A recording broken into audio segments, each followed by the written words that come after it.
Are you ready to buy a house? Purchasing a house is one of the most important financial choices you'll ever make.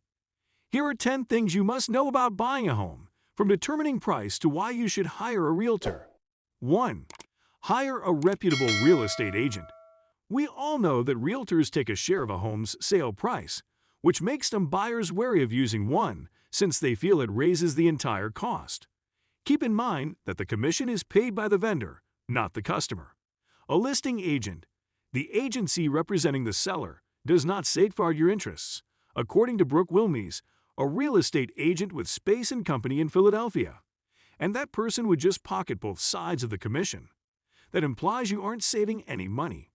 A knowledgeable realtor who works for you can safeguard your interests and help you through the whole purchase process, from price negotiations to house inspections. 2. Keep in mind that buying a property entails signing a contract. There are paperwork to sign when purchasing a home. There are also additional paperwork to sign. Many of those documents, which are actually contracts, appear to be typical house purchase agreements with little opportunity for negotiation. That is not the case. Contracts are supposed to be bargained over. You are not required to sign a typical contract. You may make it part of the contract if you want extra time to study your inspection, forego a radon test, or make a purchase contingent on mortgage approval. That's when a knowledgeable realtor may come in handy.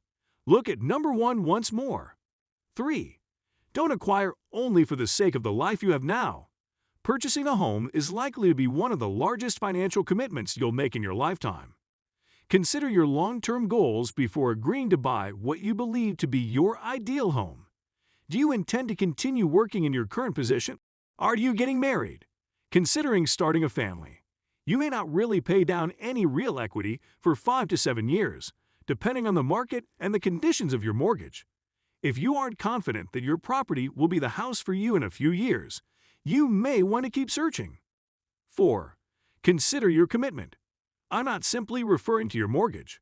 When you are married, the rules of your state usually govern how your assets are handled and how they are eventually split in the event of a divorce.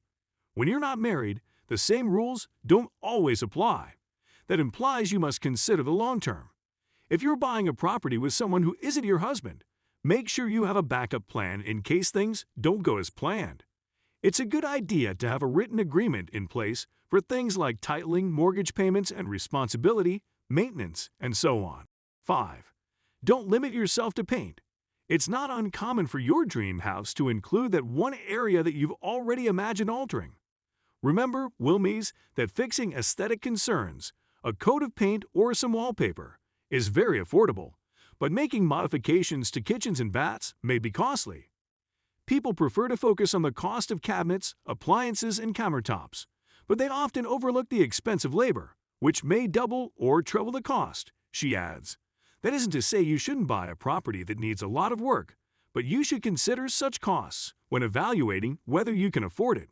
6. Purchase the home you know you can afford.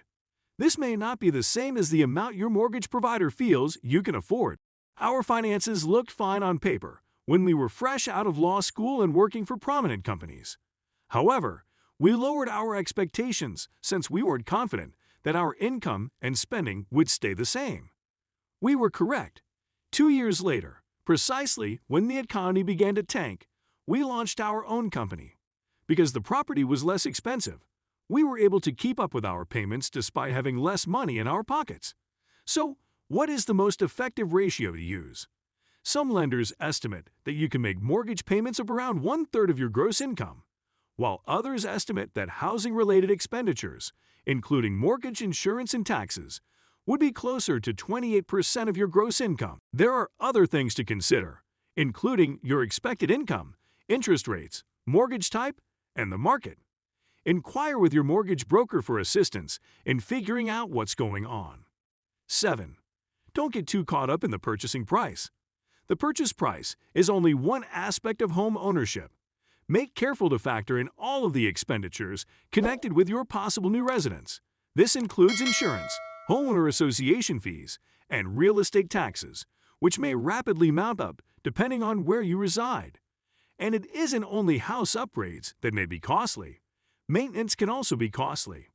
Inquire about the care of extras, such as swimming pools, high-tech heating and cooling systems, and outbuildings. Finally, Wilmies advises that you make sure you're comparing apples to apples. A low-cost condo with a high maintenance fee may be more expensive than a higher-cost condo with lower maintenance fees. And a low-cost home with high taxes may cost you more per month than a higher-cost home with lower taxes. 8. Take into account your student loan debt. Lending rules were tightened as a result of the housing crisis. Student debt isn't just an inconvenience. It's addressed as if it were genuine debt. A major modification to FHA standards in 2015, according to Jason Greaser, a certified Prospect Mortgage branch manager in Pennsylvania, has a detrimental impact on many first-time homeowners with student loan debt. Prior to this change, a borrower with student loans deferred for more than 12 months could deduct that debt from their liabilities. Now, regardless of deferment status, a borrower is charged 2% of the outstanding balance of the student loan for purposes of determining purchasing power. In a non-FHA or conventional loan, it's only 1%. If your student loan is in deferral and you want to buy a house, Greaser recommends enrolling in a properly documented income-based repayment plan, so your lender has the information they need to estimate your ongoing responsibility. 9. Don't get carried away with the interest deduction on your house mortgage. Many taxpayers are enticed to buy more property than they can afford, assuming that the home mortgage interest deduction will cover the difference.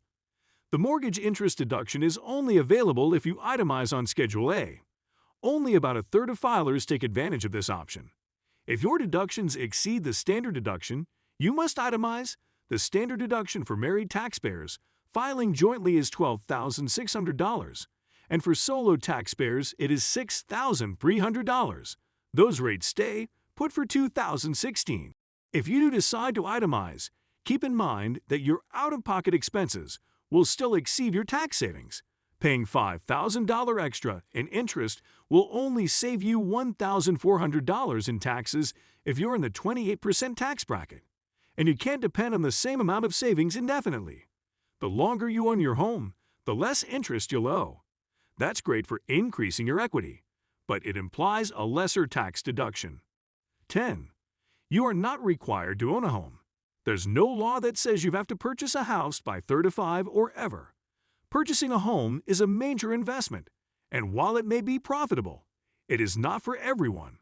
There's a lot to think about, including the housing market, interest rates, timing, and your long-term objectives. You may desire greater freedom or mobility, or your professional and family goals may be in flux. Consider renting as a test drive if you're not sure about a neighborhood. A realtor may assist you with this as well. See number 1. Even yet, you don't have to make the switch. There are robust rental markets around the country.